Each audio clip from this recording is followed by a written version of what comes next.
Do.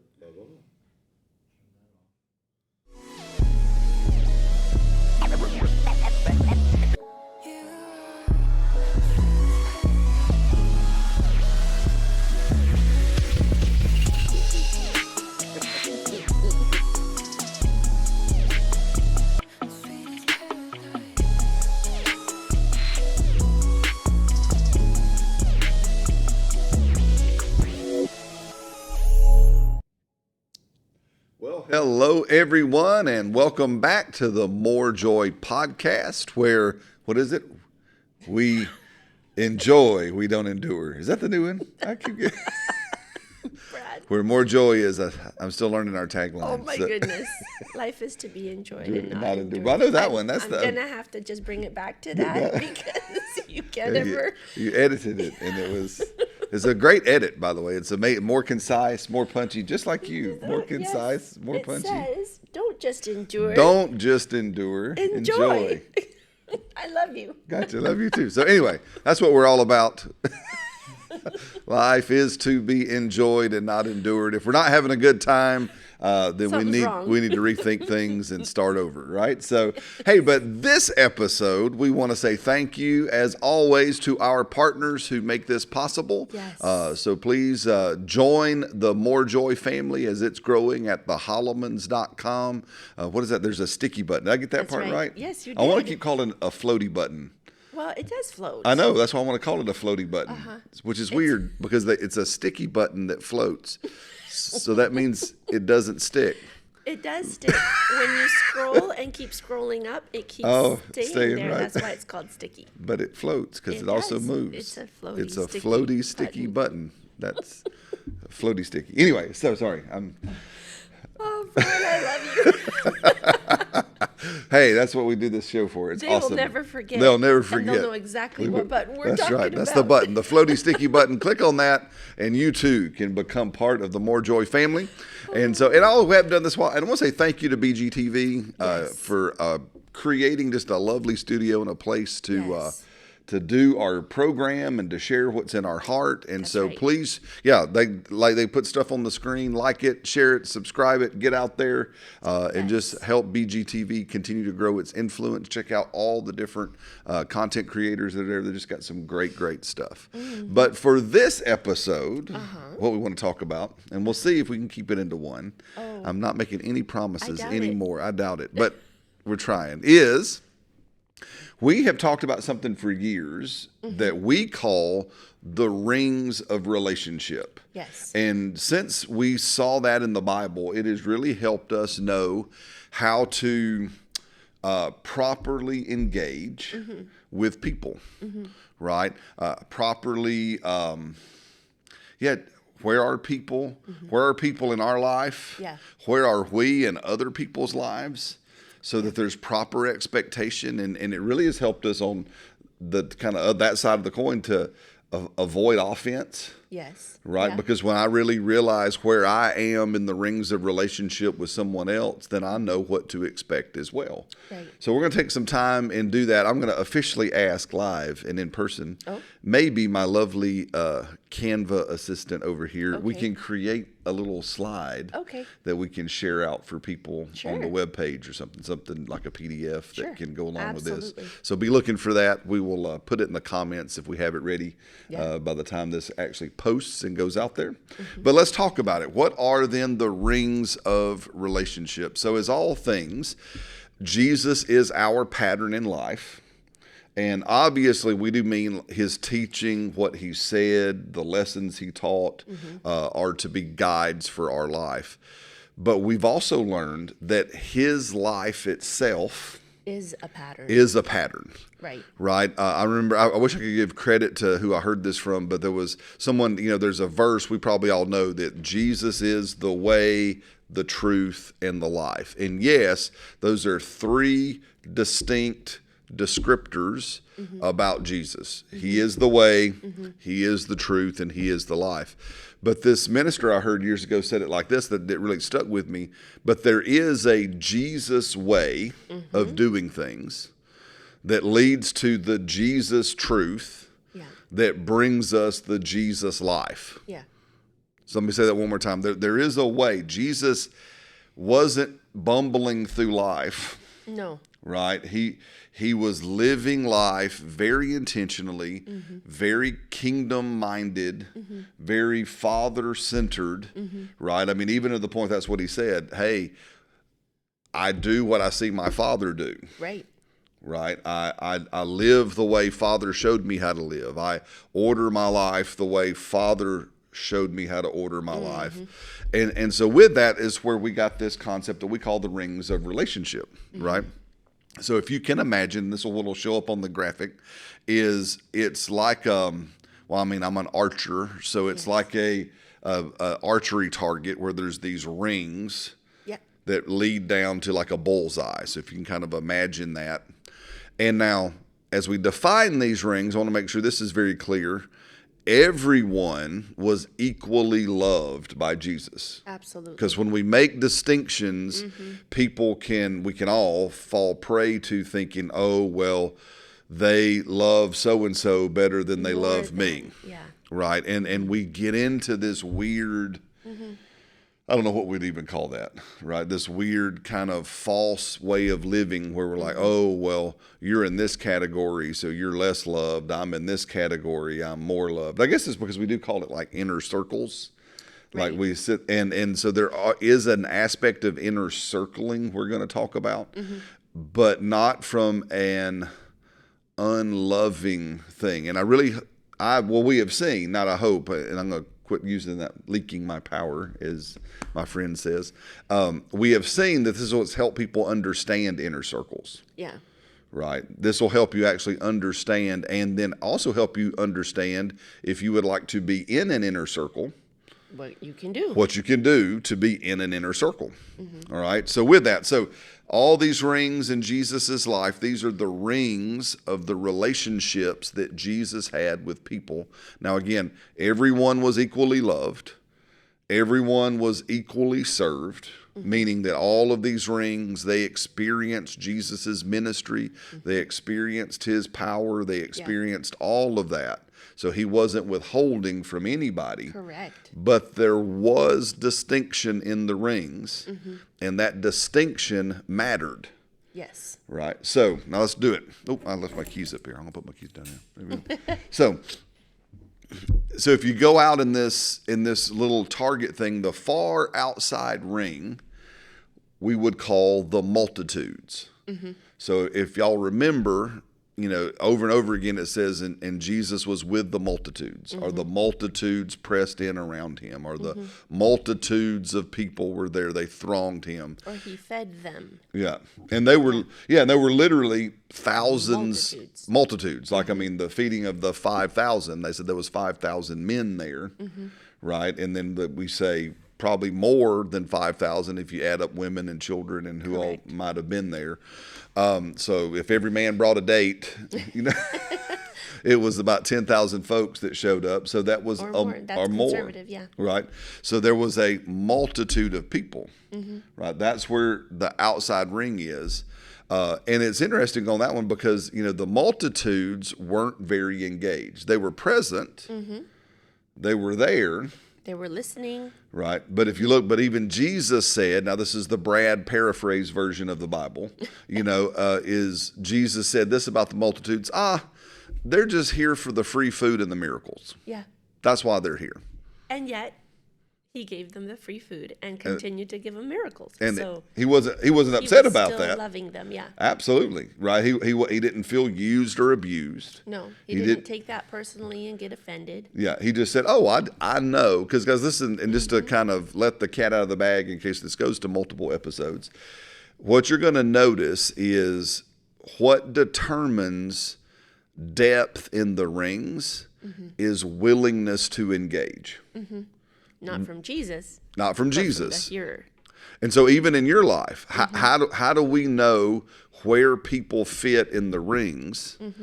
It's what is their willingness to engage with who you are. Right? Now, this probably is going to predicate all kinds of other teachings because we don't even know what to do with that because most of the time, as deep as we all go is, hi, my name's Brad. right? Yeah. And I'm a white guy from Alabama. I'm in my 50s. I'm a conservative leaning person. I'm whatever I am, and that's as far as we go. Mm-hmm. So we can't be shocked if people only engage with us at surface level, mm-hmm. if all we introduce people to is surface level. Right. Right. If all they know about me is just what's on the outside, then I am going to lock people just into the multitudes. Yeah. Right? Because mm-hmm. that's just, they won't know how to engage. Mm-hmm. Right? So again, a whole nother conversation for a whole nother episode about that's why it's so important that we learn who is God made me to be. Yes. And then to consistently hone mm-hmm. who God has made me to be. And then bring who God made me to be to the table. And offer it to people constantly. Yeah. Absolutely. Very good. And that goes way deeper than just the surface level. Absolutely. Yeah. Right. So Jesus had the multitudes, this mm-hmm. outer ring of people who were there. They were present. They followed him around. Mm-hmm. I mean, these were good-hearted people. These were, mm-hmm. They were engaged as much as they knew how to be engaged. Mm-hmm. And Jesus realized, they're just here for the ministry. That's all they're here for. Yeah. They're here for the food, the miracles. They're here for whatever reason that they're here. Mm-hmm. Right. But then it's interesting because the next ring in, we might call the upper room ring, mm-hmm. or the 120. So if you remember in the book of Acts, after Jesus has been crucified, he's been resurrected and appeared. It's right before when Pentecost is about to happen. It says that there were 120 of his disciples mm-hmm. who were in the upper room that day. Mm-hmm. So that meant that when the brown smelly stuff of life hit the ventilation unit, you know what I'm saying? Right? When things happened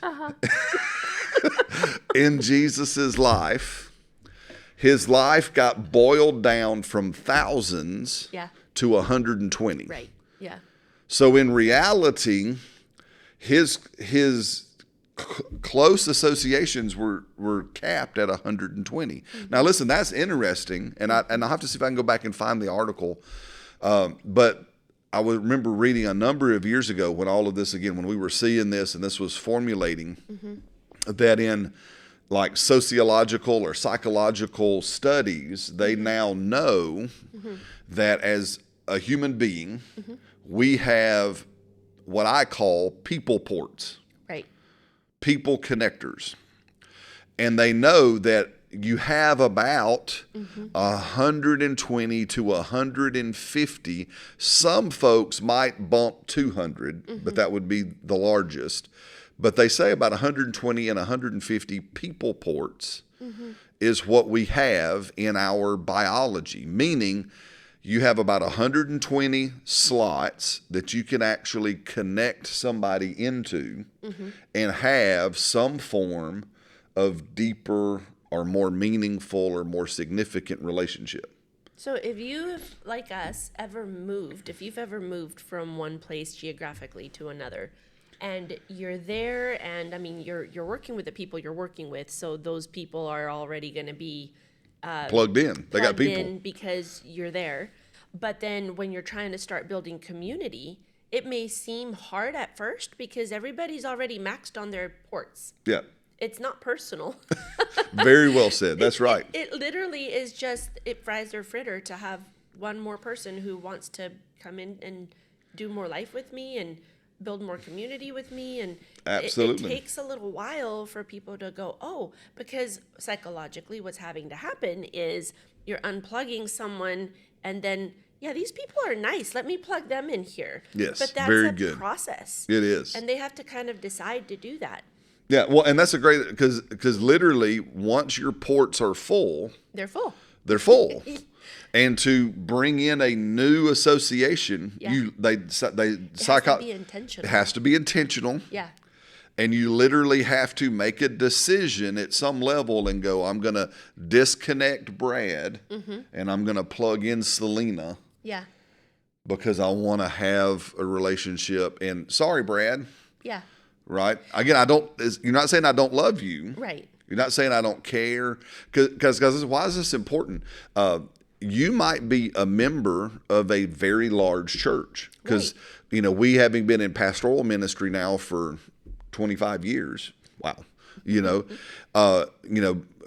Having experienced and been a part of churches of all size, from just a dozen to 3,000, right?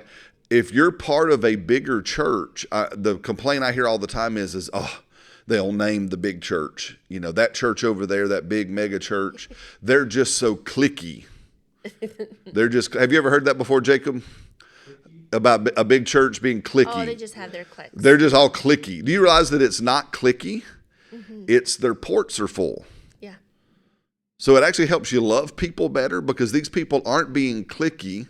They just gravitate to a smaller group because that's all we can actually handle socially. So that's why you see larger churches, as an example, will fracture, and I use that as a very strong word, I wish there was a better one, into these smaller groups. They will filter, maybe that's a better word, they will filter into these groups of about 120 to 150 because that's all biologically we're able to handle. So these churches aren't being cliquey, they're just being human. So free people, right? And but in this, you see this jump. So what made the difference between the multitude and the 120 was their level of engagement, right? They engaged more. Yes. They traveled, they followed Jesus around, right? They traveled with him. They were intentional. They were intentional. You're going to keep hearing us say these two words over and over again. They were intentionally engaged.